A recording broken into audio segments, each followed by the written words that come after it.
அனைவரையும் டாக்டர் வருண் ஸ்வி சேனலுக்கு வரவேற்கிறேங்க.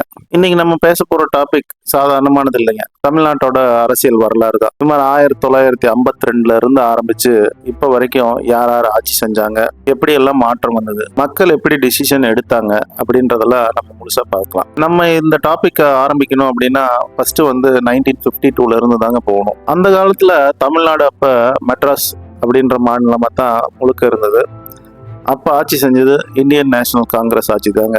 கிட்டத்தட்ட 1952 இருந்து 1967 வரைக்கும் 15 வருஷமா கண்டினியூஸா காங்கிரஸ் தாங்க ரூலிங் பண்ணிட்டு இருந்தாங்க நம்மளுடைய தமிழ்நாட்டை. அந்த காலத்துல இருந்த முக்கியமான தலைவர்கள் யாருன்னு பாத்தீங்கன்னா கர்ம வீரர் காமராஜர். அவர் ஒரு சிம்பிள் லீடர் இல்லைங்க. தமிழ்நாட்டோட எஜுகேஷன் சிஸ்டமுக்கு ஃபவுண்டேஷன் போட்டவர். Mid day meal scheme, school development, dams எல்லாம் நிறைய விஷயம் அவர் கட்டி அந்த காலத்துல நமக்கு பேஸ் அவர் தான் விதிச்சாரு. அதுக்கப்புறம் 1967 ஒரு பொலிட்டிக்கல் ஹிஸ்டரியில ஒரு டேர்னிங் பாயிண்ட். அதுதான் ரீசன் CN அண்ணாதுரை வந்தாரு. அவர் 1967 டிஎம்கே அப்படின்ற ஒரு கட்சியை நிறுவி அதுல இருந்து எலெக்ஷன்ல ஜெயிச்சுவாரு. அப்ப அண்ணா எலெக்ஷனை மட்டும் ஜெயிச்சரவா இல்லைங்க, நம்ம தமிழ்நாட்டோட அரசியல் மைண்ட் செட்டையே அவர் தான் மாத்தினாரு. ஆனா அண்ணா ஆட்சி செஞ்சதோ 2 வருஷம் தாங்க. ஆனா இம்பாக்ட் இன்னி 70 வருஷத்துக்கு மேல இங்க இன்ஃப்ளூயன்ஸ் ஆயிட்டு இருக்கு. அவரு செஞ்சதான் இன்னி நிறைய பேரு அண்ணா அறிஞர் அண்ணா பாதையில் அப்படின்ட்டு இன்னி 70 வருஷம் தாண்டி இன்னி சொல்லிட்டு இருக்காரு. அதுக்கப்புறம் அவர் மறைஞ்சிட்டாரு. அவர் மறைந்ததுக்கு அப்புறம் 1969 இருந்து திரு கருணாநிதி அவர்கள் வந்தாரு. கருணாநிதி ஒரு பொலிட்டீஷியன் மட்டும் இல்லைங்க, அவர் ஒரு ரைட்டர், லாங் டேர்ம் பிளேயர். அவர் காலத்துல infrastructure, language development, cinema, political எல்லாமே நெக்ஸ்ட் லெவல்ல இருந்தது. ஆனா பாலிடிக்ஸ்ல ஒரு ரூல் இருக்குங்க, பவர் நீங்கிக்கிட்டே போகும். அதுதாங்க ஒரு பெரிய ட்விஸ்ட். இதை பார்த்தபோது எம்ஜிஆர் அவர்களுக்கு அரசியலுக்கு வரணும் அப்படின்ற ஒரு எண்ணம் வந்தது. அவரு சினிமால மட்டும் ஹீரோ இல்லைங்க, ரியல் லைஃப்லயும் ஹீரோவா தான் இருந்தார். அவர் ஆரம்பிச்ச பார்ட்டி தான் ஏஐஏடிஎம்கே, அனைத்து இந்திய அண்ணா திராவிட முன்னேற்ற கழகம். அவர் பாலிடிக்ஸ்ல என்ட்ரி அடிச்சதோ மக்கள் என்ன பண்ணாங்கன்னா ஸ்ட்ரைட்டா சப்போர்ட் தாங்க.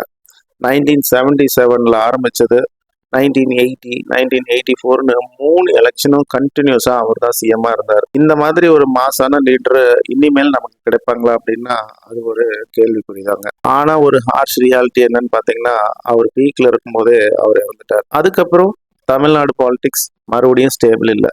என்னங்க டிஎம்கே பிளஸ் ஏடிஎம்கே இந்த 2 பார்ட்டிஸ் தாங்க மெயின் போட்டி. ஒரு எலெக்ஷன் டிஎம்கே வந்தா அடுத்த எலெக்ஷன் ஏடிஎம்கே. இந்த சைக்கிள் மாறி மாறி போயிட்டே இருந்தது. எப்ப அப்படின்னு பாத்தீங்கன்னா 2010 வரைக்குங்க. அப்புறம் இந்த அரசியல்ல ஒரு பெரிய நெக்ஸ்ட் லீடர் யார் அப்படின்னு பாத்தீங்கன்னா நம்மளுடைய ஜெயலலிதா மேடம் தான். ஸோ அவங்க ஆரம்பத்துல அண்டர் எஸ்டிமேட் பண்ணப்பட்டவங்க.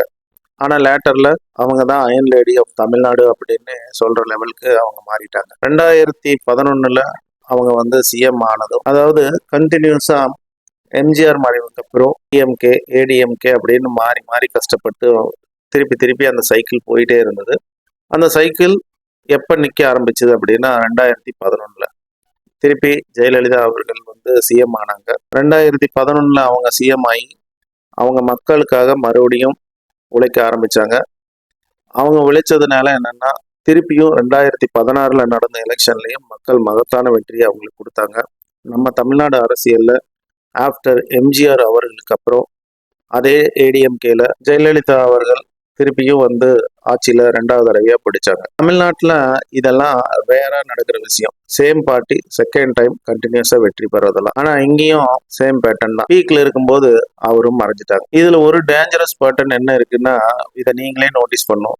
தமிழ்நாட்டுல எப்ப ஸ்ட்ராங் லீடர்ஸ் ஸ்டேபிளா ஒரு சிஸ்டம் உருவாக்குறாங்களோ அவங்கள முன்னாடியே பாலிடிக்ஸ்ல வேக்கம் உருவாகவும் அதுதாங்க இன்ஸ்டெபிலிட்டிக்கு ரீசன். ஏன்னா மக்களுக்காக எந்த லீடர் சேவை செய்ய வர்றாங்களோ அவரு கடவுள் பிடிக்காம போயிடுது போல இருக்கு. ஏன்னா கடவுளை மறந்துடுவாங்க மக்கள் அப்படின்னு நினைச்சு கடவுள் அவங்கள அவர்கிட்ட கூப்பிட்டுக்கிறாங்க. அதுக்கப்புறம் 2021 ஜெயலலிதா அவங்க மறைவுக்கு அப்புறம் அடுத்த எலெக்ஷன் நடந்ததுல 2021 திருப்பியும் டிஎம்கே ஆட்சியை பிடிச்சாங்க. இந்த 5 வருஷ ஆட்சியை பத்தி நான் சொல்லணும்னு தேவையில்லை, நீங்களே பார்த்திருப்பீங்க. ஏன்னா இப்ப எல்லாம் மக்கள் பிளைண்டா ஓட்டு போடுறதெல்லாம் இல்லைங்க. அவங்களுக்கு நிறைய அவேர்னஸ் தெரியுது, டேட்டா பாக்குறாங்க, ஸ்கீம்ஸ் பாக்குறாங்க, கம்பேர் பண்றாங்க. இப்ப மெயின் பாயிண்ட் என்னன்னா தமிழ்நாட்டுல இருக்கிற ஓட்டர்ஸோட மைண்ட் செட்டும் சேஞ்ச் ஆயிடுது. முன்னாடியே லாயல்டி ஓட்டுலாம் இருந்தது. இப்ப எல்லாம் என்னன்னா பர்ஃபார்மன்ஸ் ஓட்டு தான். நீ நல்லா ஆட்சி பண்ணா நான் உனக்கு ஓட்டு போடுவேன் அப்படின்னு மக்களே டைரக்டா சொல்ல ஆரம்பிச்சிட்டாங்க. அதனாலதான் ஒவ்வொரு எலெக்ஷன்ஸ்லயும் ரிசல்ட் வந்து அன்பிரடிக்டபிளாவே இருக்கு. இப்ப நம்மளுடைய கிளைமேக்ஸுக்கு நம்ம வந்தாச்சு. 2026 எலெக்ஷன் யார் சிஎம்மா வர போறாங்க? இந்த கொஸ்டின்ஸுக்கு ஆன்சர் நான் வந்து சொல்லணும்னா,